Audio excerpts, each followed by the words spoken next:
Today's show is brought to you in part by today's sponsor, your local Metro Detroit Best Choice Roofing. In my mind, there's one choice for roofing around here, and I would go with your best choice. Whether it's time to replace your roof or repair it, Best Choice Roofing provides top-notch roofing services tailored to meet the unique needs of Detroit homes and businesses. They serve the region and inside the city of Detroit, too. Find out more at bestchoiceroofing.com/Detroit. That's bestchoiceroofing.com/Detroit, or call 313-474-7031. That's 313-474-7031. Hey friends, a quick note before we get started. We recorded this before we got the news that Detroit Lion wide receiver Jameson Williams is facing a 2-game suspension for violating the league's performance-enhancing substances policy, so we don't have comments on that. Hello everyone, and welcome to your Daily Detroit. It is Tuesday, October 22nd, 2024.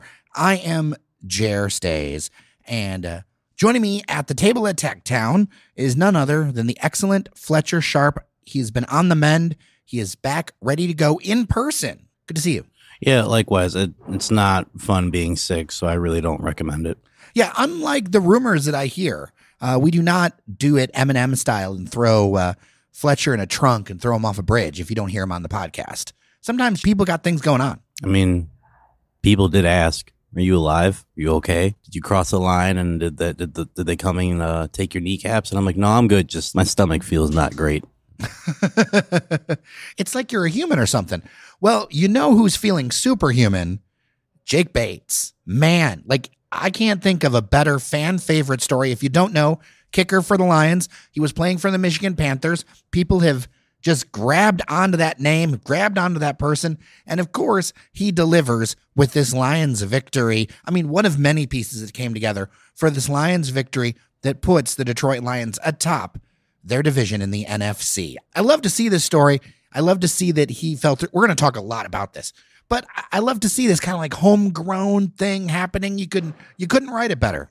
Yeah. 18 months ago, he was like a bricklayer, literally a bricklayer. And then wasn't he going to become a brick salesman as well? Yeah. Or something? Yeah. And then the Panthers were like, sure, we have kicker tryouts. Why don't you kick for them? Then he kicked that 68-yard field goal at Ford Field, and people were immediately like, Lions, sign him. That's it. First pro game, long field goal, Lions, sign him now. Sign him now. And then it went from that to speculation. Then the Dan Campbell's like, why not? And then he comes in, wins the kicking job. And the entire season, my biggest worry was last year. They're like, we have a kicker, Michael Badgley, who like he tried, but there are moments where he did not do great. So Dan decided that we're going to go for it on almost every fourth down we can. And I was like, are they going to do that this year? Because they have a kicker who has the leg. Accuracy, we're not really sure of, but like he has the leg for sure. And I was on Belle Isle Sunday, and they're like, the Lions to come down and score. They have to come down and score. And I was like, yeah, they do. They're like, they have to get a touchdown. It's like, they only really need to get to like the 25-yard line. They have a kicker. And it's like, yeah, but is he even that good? It's like, they spent the entire offseason talking about signing this kicker. They have to use him. Like, if they don't use him now when they really need to use him, they should just cut him and just not have a kicker on the roster. Like, let the punter kick if they need someone, but like, don't have a kicker on the roster because there's no point if you're not going to do it. And then we heard them set up for the field goal. I ran away because I was like, I can't be by this radio because they'll definitely miss. So I ran to the outfield and I started sprinting back and I heard people cheering and I was like, all right. So it's great for him. This is the first time with the Lions he actually really needed to come up big. Like, of course, he's kicked field goals for them this season, but this is the first time where it's like, look, you can't miss this. Like, if you hit this, we win. If you miss this, we're going to lose. So the fact that he stepped up and passed with flying colors right down the middle from 44 yards, that's great for him, great for the city, great for the team. I think this win is great for the team because you can look at an alternate reality where if the Lions don't win this game, you really have a lot of cards that are in favor of the Vikings taking this division because the Vikings would have gone to 6-0. The Lions would have dropped to 4-2, and then they would have had the head loss. This win, there was this point in the game, and I shouldn't have been worried, but I was worried. I'm like, is this a good team, or does this have the possibility of being a great team if they can pull this one off? And they showed what they're made of in a lot of ways, even missing some parts. And I do think I do think we need to add a couple of parts. I do think we can't ignore the loss of Aidan Hutchinson, but I'm very heartened by this victory. Do you know why I wasn't that worried, even when the game got tight? I mean, you ran away from the radio. You weren't worried? I'm worried about when it gets late, when it's like, ooh, there's a kick. But the reason why I didn't think the Lions would lose this game, Dennis Green, former Vikings coach, former Arizona Cardinals coach, has a very famous line. They are who they thought they were, and we let them off the hook. Sam Darnold is exactly who I thought he was, and I was not worried about him leading a game-winning drive against the Detroit Lions, because Sam Darnold, in his core, is a backup quarterback. He's been playing great for the Vikings so far, and that's good for him. The first 4 games, they're like, is Sam Darnold back? And then last week, he laid a real stinker. And I was like, oh, no, that's the Sam Darnold that we're going to see. This guy has 2 great receivers, has a great running back, has a great offense. He still finds a way to be bad. So he had a decent game still. But even still, like when the moments mattered, like he found a way to throw an amazing ball to Brian Branch. Which is a line. He threw an amazing out route right to Brian Branch. And like that's the stuff where I'm like, this is not the guy you like. Of course they drafted JJ McCartney and they're gonna go for that, whatever. But like, yeah, when they come to Ford Field to play, and if he's still the starting quarterback, I expect the Lions to win that game as well. Earlier this year, we talked to Adam Schefter about this division, and the Vikings were not on the board to be able to do as well. And so do you feel like maybe this is a hot start and they're going to kind of come back to earth? A little bit. Again, Sam Darnold's been playing well. And I mean, in the NFL, especially in today's NFL, if you have a good quarterback and you have some parts that he can get the ball to, you can mask a lot of things. And if someone can at least come out and play all right, kind of like Josh Dobbs last year, their backup quarterback, who was like also a neurosurgeon or a rocket scientist. He's very smart. He should not be playing football. He should be improving people's lives in other ways.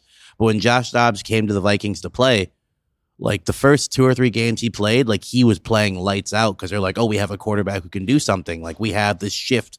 We have this change. We're doing something. And then soon after, people figured him out. And then he promptly kind of fell back to the normalcy of what they had. So I think with the Vikings, it's more of like, we know they have Addison. We know they have Jefferson. We know they added their running back from the Packers.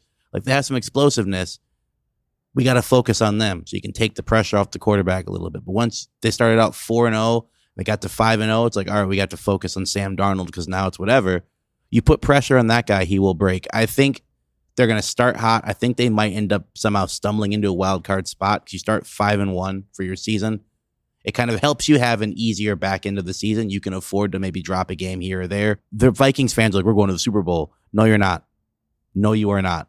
This is not a Super Bowl team. You have a few talented players, but where it counts, you do not have the players there to win a division. This game helped me realize that it's possible that the Lions are going to be a Super Bowl team. I worry with the loss of Hutchinson that it's not quite enough. What do you think? I still think we need to do something with that position. They do. They kind of did it by committee, and that can work sometimes. I know they have the Titans coming in, which against the Titans, they can work by committee because the Titans are just the definition of rudderless. But you need to bring someone in to be the starter. The reason why the 2004 Pistons were so great was the fact that they won a championship. While they did have players who ended up being Hall of Famers, they didn't have an all-star on the roster at the time. And you can get away with that sometimes, like occasionally. That's what makes that championship so great. But normally you can't get away with that. And when you have such a superstar in that position, you kind of can't just say, all right, we lost him. The theory is next man up, for sure. That's what you tell yourself. But you don't have someone 1-for-1 who can replace that guy in your roster. So you need to bring someone in who comes close enough, because running it by committee, if they're all ineffective, like you're not doing anything. Like I know baseball has a wins above replacement. Like if you just keep putting in people who are like the WAR minimum, you're not going to improve anything. You're at best, you're going to maybe keep something going slightly. At worst, as you saw in the first play, the Vikings attacked the side Hutchinson was not at. 34-yard touchdown run. First play, like we have to get someone there to stabilize it a little bit, because you can get away with it in games against teams that maybe aren't scheming right, maybe don't have the person out there to stop whoever's there, but against good teams, and the Vikings aren't necessarily a bad team, but I don't think they're like the top dog people think they are. But when you play against, maybe the Chiefs or maybe the Ravens or someone like that, the 49ers, they're going to see that hole and they're going to go to that hole every single time unless you put someone there to stop it. What was your standout moment or standout player? Jahmyr Gibbs really stepped up. I mean, we all know that Jahmyr Gibbs and David Montgomery are both starting running backs in this league. But when David Montgomery went out that injury, Jahmyr Gibbs stepped up and showed that if need be, he can be the lead back. He can get the gritty yards. He can also run away from you when he needs to. For me, like, that was the guy. Like, also, Brian Branch, another Alabama player. I think, honestly, the Lions should just draft everyone from Alabama going forward because they got Branch, Gibbs, Waymo. You go to Alabama, we'll give you a call. Branch as well. He's showing, along with Kirby Joseph, that they have probably the best safety tandem in the NFL. If not the best, at least top three. And I would label maybe the best youngest because they're both this is Branch's second year, third year, and this is Kirby's, I think, fourth or fifth. So, like, they're both still fresh in the NFL, and they're both making plays, and they both will hit you as well, which is great to have as a safety, especially if someone's going to get burnt. You want to have your safety come over the top, either make a play or dislodge the football legally to prevent the first down. So, yeah, I would say Gibbs, then Branch. As we're recording this, it looks like the line on the Titans versus the Lions is 10.5 points. 10.5 points. Seriously. Do you think it's going to be that big of a blowout? I always get nervous with these games where you think it's going to be easy. And it might be, but it's still an NFL team. 10.5 points is a lot, though. Respectfully, the Titans' only win this year has been against the Dolphins after they lost Tua. They've played the Bears and lost, played the Jets and lost, played the Packers and lost, played the Colts and lost. And last week, they got drilled by the Bills 34-10. So, again, they are a professional team. They have professional athletes. They have a few good players on their roster. But I see the Lions winning this game. Maybe not as bad as the game against the Cowboys, but I see the Lions winning this game by at least 15, 16 points, especially coming off of this big victory that they had in Minnesota, playing at home in front of people. It's going to be an electric atmosphere, and I think the Titans, they won't be shocked, but they're going to leave definitely disappointed. Before we change gears and change sports, Downriver Phil has a question, and it's about Jahmyr Gibbs, and it's about Amon-Ra St. Brown.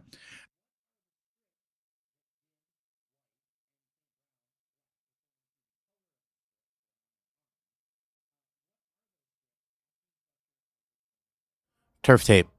So when you fall, like as most people who've been on any sort of turf or carpet know, when you fall, there's a chance that you might drag your skin across the ground, get a nice little turf burn.